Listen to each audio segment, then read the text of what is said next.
get it? Friends, when I grew up in a very high-class Baptist church in Mississippi. We had a really good pipe organ and a great organist. And I grew up listening to organ music, and I even went with my mother to organ lessons when I was a small boy, probably about age 9 or 10. And I grew to appreciate the instrument, but I really haven't thought about organ music in 20 years.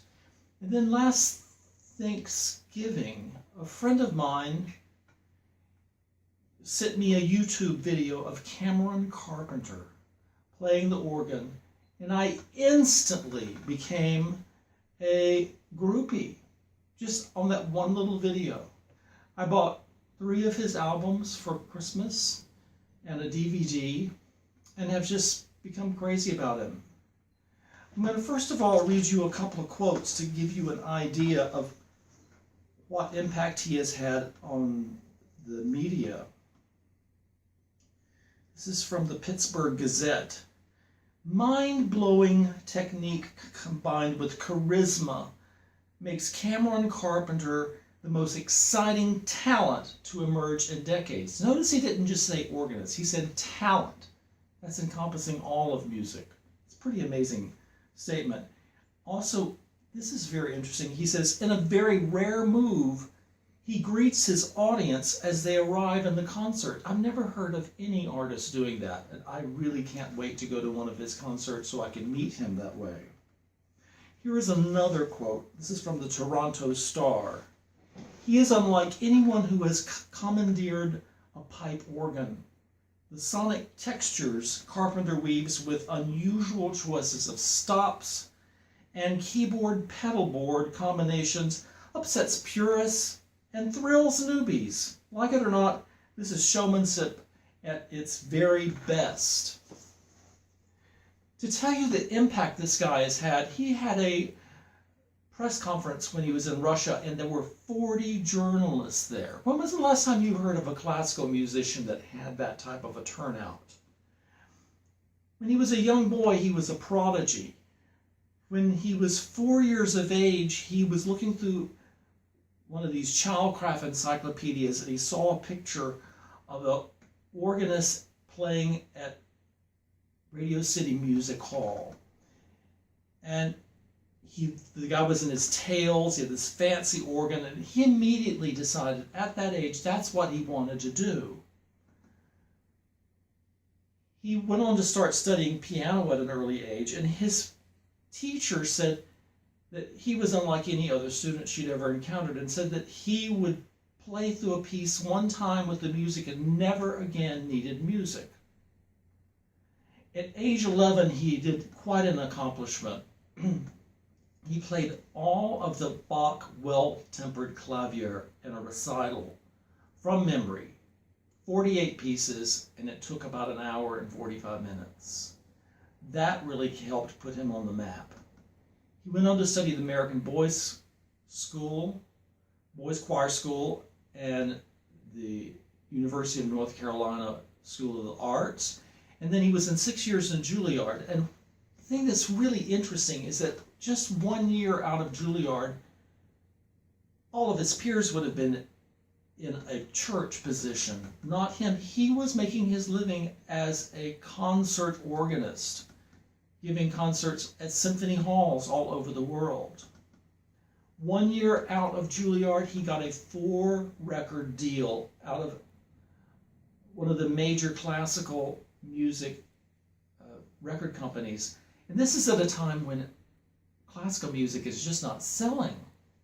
His first album got a Grammy nomination, the first ever for an organist at any time. He's had interesting reactions from church organists.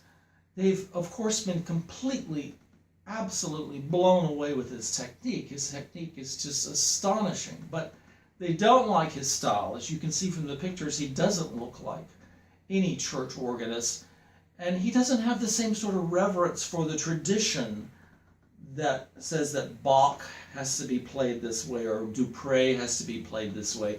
He kind of does his own thing, and they don't really like that. The other thing that you have to keep in mind is that they're probably very jealous, because he is making 20 times what any of them are making. Probably more than any organist has made in history. He's pulling in a lot of money.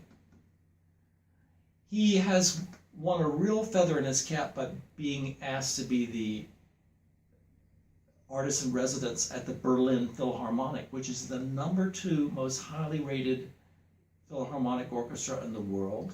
It's bringing in an entirely new crowd to organ music. Well, just like me, I really haven't listened to any music in years, and he's bringing in a lot of people who are attracted by his rock star persona and would have never come to a traditional organ concert.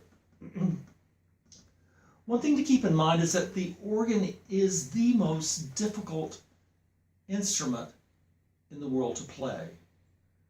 Not only do you have 3, 4, 5 consoles to play, you've got to play with your feet, you have stops to make it sound like different things, you've got programming things called pistons, you have toe studs that are like the pistons down for the feet. Just a lot of stuff to keep track of. When he was in high school, he did something very different from me. When I was in high school, I just wanted to get through my day, dash home and watch Dark Shadows, the supernatural soap opera. Well, he was transcribing over 100 pieces of classical music from other medium to organ.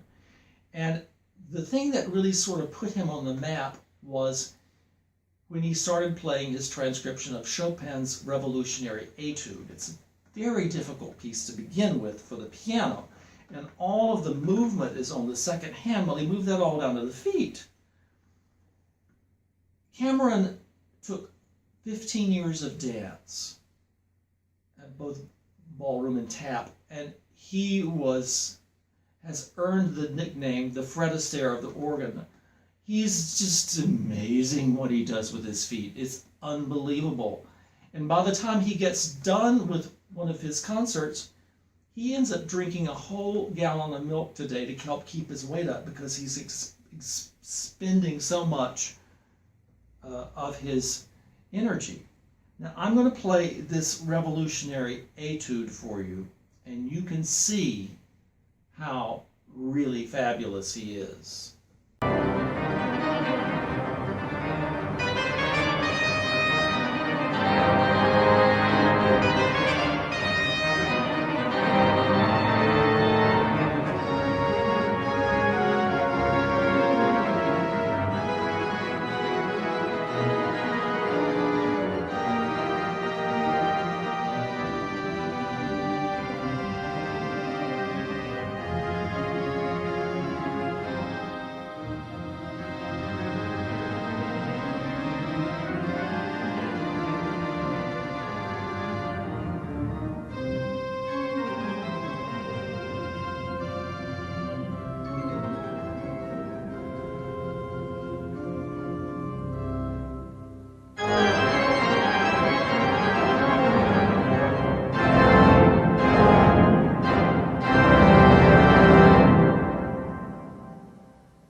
The next piece I want to play for you is him playing John Philip Sousa's Stars and Stripes Forever. Now, this was an encore piece that Vladimir Horowitz, the greatest pianist of the 20th century, played. And I also have a speech about him on YouTube if you're interested to check it out.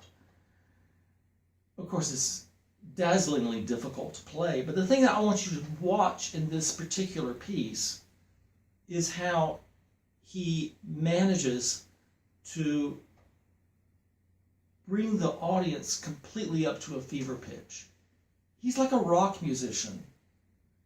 Check this out and see how spectacular he is.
Friends, I've really enjoyed sharing with you this talk about Cameron Carpenter.